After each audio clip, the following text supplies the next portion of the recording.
police military team deployed to Asante Akim North town of Agogo is taking the fight to nomadic herdsmen a notch higher as the team moves swiftly into action.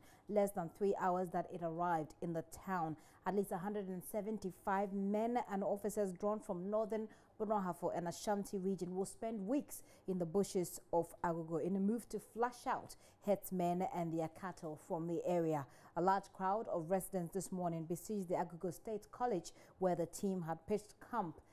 Ohime Interior has the rest of the story.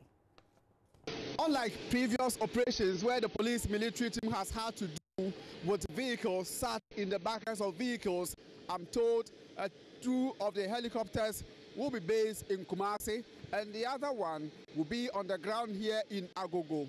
Today has been a very hallmark, a landmark in the fight against nomadic herdsmen and the political herds in this area. I'm talking about the district chief executive, who is a chairman of Kubi, and so elected to see their actions at least bear some fruits. So let's see.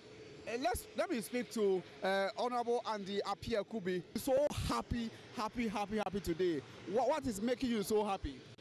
Well, I'm very focused on what we are doing. And since we started, we have not relented. This is going to be the finality of our efforts.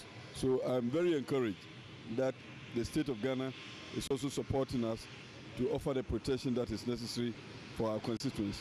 That is what makes me happy. Do you think that this will be the end of the road for the nomadic herdsmen who have taken over the lands belonging to the people of Agogo and their farm as well?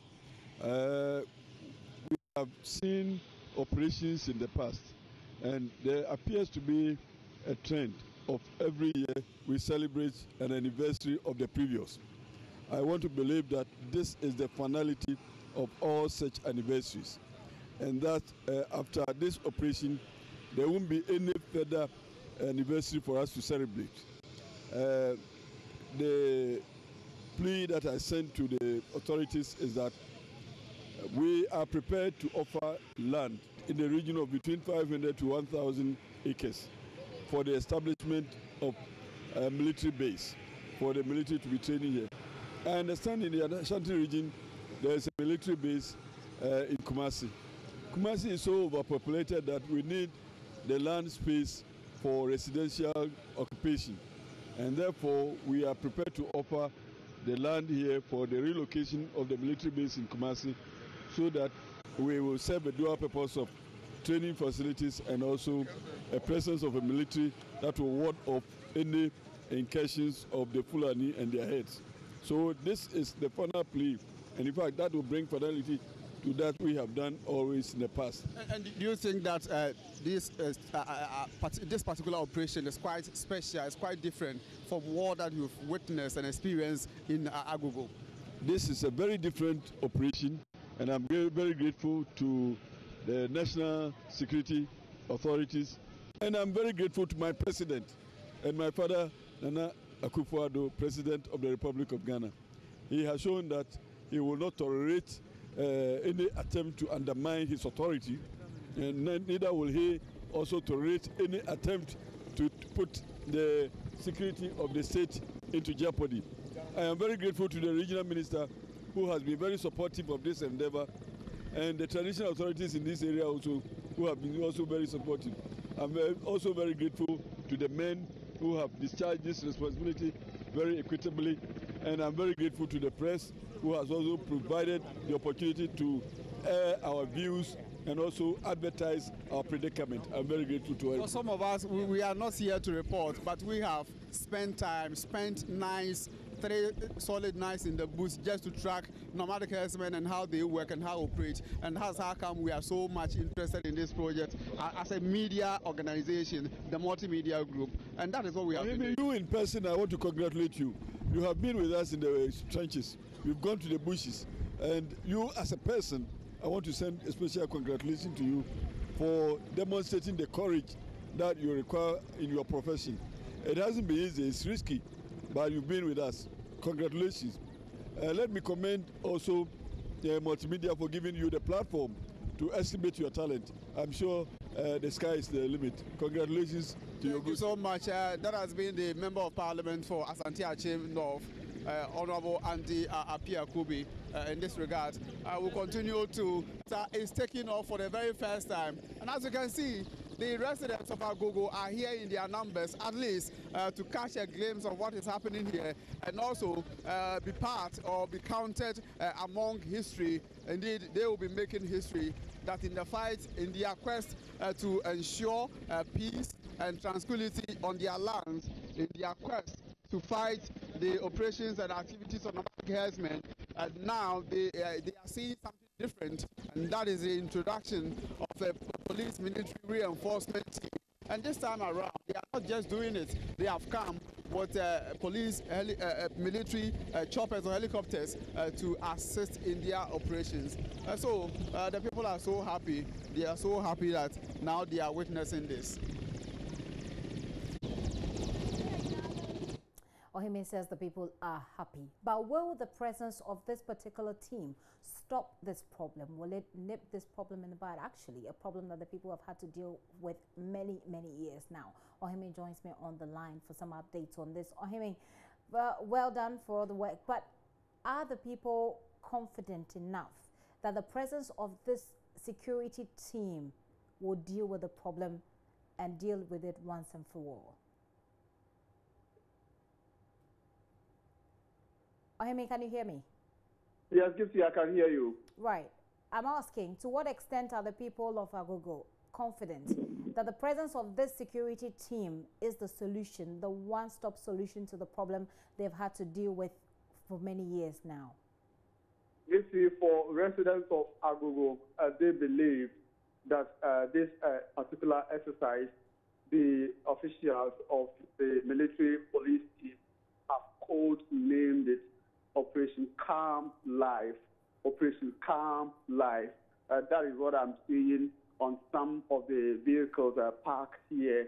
And the people are so happy. They know very well that previous actions, the previous experiences that they have had didn't yield any result, knowing very well that the cattle and the herdsmen moves as quick as possible, even during the night when they themselves cannot trace them, let alone the citizen cannot trace them, let alone the farmers or the citizens or the natives themselves. Now, with the involvement of the military helicopters, they believe strongly that the helicopter can take good view and also locate the herdsmen and the cattle wherever they may be. So, on the streets of Agogo, everybody I have spoken to, including the traditional authorities, the continue of Agogo, Nana Faminti, he says that even if he dies today, his soul can rest in perfect peace, because this is what the entire community has been looking up for throughout their years, throughout their stay in Agogo. But that didn't happen.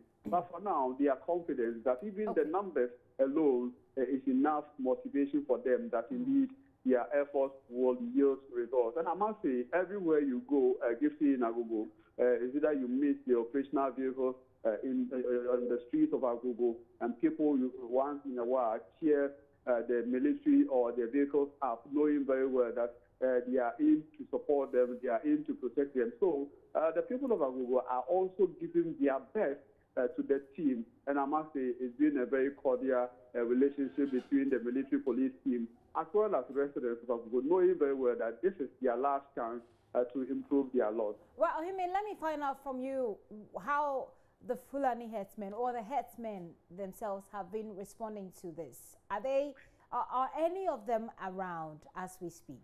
Not at all. Once in a while, when you come to Agogo, especially today being a market day, one was expected to see at least one or few nomadic herdsmen around.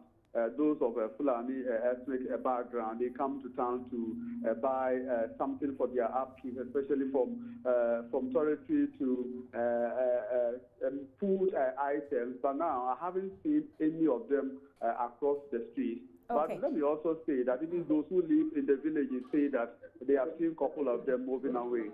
Right, moving away, but to where? Do we know? Do we have a clear idea exactly where they're moving to? That is also another concern by residents. They believe strongly that if they are pushing them, then it means they should push them away from the Agogo land. That is the indication the Asante Regional Minister, Mr. Simon Osemensa, gave yesterday when I spoke to him. He said security will be beefed up in Nsuta, Mampong, Drobonso, and Kumawu. That shares a boundary, or that these are neighbors of Asante Akim Agogo. So once the military and the police team are using the choppers or the helicopters, the indication is that they will be able to monitor and survey the entire area under their control, so they can move away from Agogo all the way to Mampong. But then, Ohime, we're not sure. We're not sure where they're moving to. Is that correct? We are not sure here, but the information I have picked from Kwawu East District is that the Eastern region is also making such similar efforts. So what it means is that the nomadic herdsmen will have no chance of living around Agogo, Kumawu, or Drobonso, and then Abitifi or Fefi in those areas. So they will move, but where they are going is also another area of concern that we need to look at. But for now, I'm not sure they'll have that brief to stay in Agogo. Very well. Finally, what more can you tell us? It appears that it's a happy town as we speak, but they have suffered a lot of brutalities. I mean, both sides, the herdsmen as well as the residents of Agogo. What more should we know about what's happening in the town at the moment? For the nomadic herdsmen, they had earlier given indications that even a one-week ultimatum issued by the traditional authorities, that won't work. They had said they would continue to plead with authorities to extend the one-week ultimatum to them. But that one-week ultimatum did not expire. I hope it would have expired Saturday or Sunday, but unfortunately the military police team are here. So they are not even here to share their words with us. But a few days ago when I spoke to the head of the Fulani community in the Ashanti region, he did say that his outfit has already started a move to register the nomadic herdsmen and then all the herdsmen in this area with the district assembly, but the assembly wouldn't budge. They wouldn't wait for such an exercise to continue. All that they want to see is to push the nomadic herdsmen away from their land. So it's some kind of mixed feeling among the people. The people themselves are happy, but some also think that whether or not this particular exercise can be sustained, a lot depends on government commitment in releasing funds and also logistics to support this particular operation. So we live to see. We live to see, Gifty. Okay, but finally, what is the number of casualties so far? How many people have died from this? Clash, or these clashes that we've seen between these two groups? Yes, when I started working on the Violent Shepherds documentary, the three special groups in Agogo, we have the Agogo Mama Crew, Agogo Youth Association, and then Agogo Worldwide Association. They have claimed that 53 people have died between now and 2002. But when I started digging deeply into the issue, what I came across was that more than 40 people have died so far, and many more women have also fallen victims to sexual attacks. Sometimes, most of them occurred in the bushes. The recent one being recorded at Nsunyameye, where the victim herself went straight to the police to report the matter to the police, and later on another herdsman was arrested for his involvement.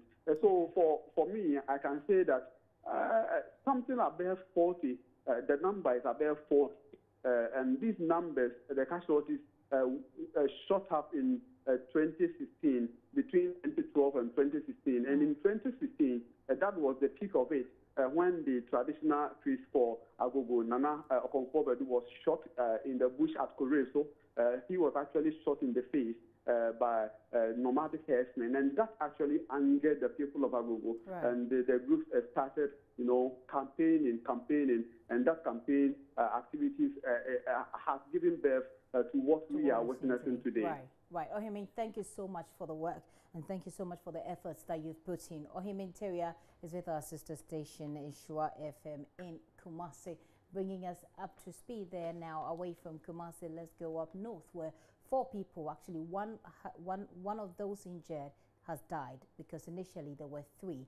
Now 4 of them have died now in Bimbilla in the northern region, with 8 others injured following an attack by unknown assailants.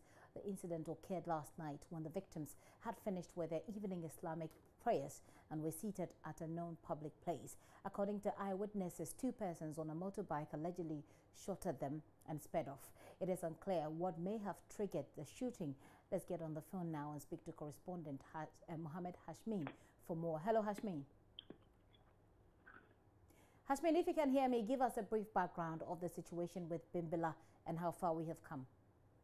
Well, there's come in Bimbilla, but last night has landed general village activities were held. Even this morning, 2 children could not go because of the incident that happened. This afternoon, somewhere around 12 a.m., there was a local announcement that Muslims will not go for their congregational, their Friday congregational prayers, simply because the security sure whether the country in that country. Hashmin, if you could reposition, because it's quite difficult to hear you, you're breaking. Okay. Yeah, let's start again. Hopefully it will be better. Okay. Well, if they, what I am, they come at Bimbilla and with the advice of police personnel have been brought from JD to other Bimbilla, and they are in the area. But Muslims that particular were forced not to go for their Friday usual congregational prayers because and my is that normally the people in the area are able to ask this particular group that belongs to this county. Hashmin, we may have to reposition you again, either reposition you again or give you a call back because it's quite difficult to hear you. But from what I heard, I'm not quite sure. The Muslim prayer for dawn today was called off. And Hashmin right there was trying to give us a bit of a background into what's happened in that town. As we know, at the moment, 4 people have been killed. Initially, the number was 3, but the death toll is obviously rising. We have 4 of them killed now, 6 of them critically injured, receiving or responding to treatment in the hospital. We'll try and raise Hashmin back on the line so we get a bit more details about what's happening there in the situation in Bimbilla as we speak. This is still The Pulse with me, Gifty and Dopia. Very soon also we're expecting to cross over to Parliament where the catch for seat sitting is ongoing. Please stay with us. We'll be right back.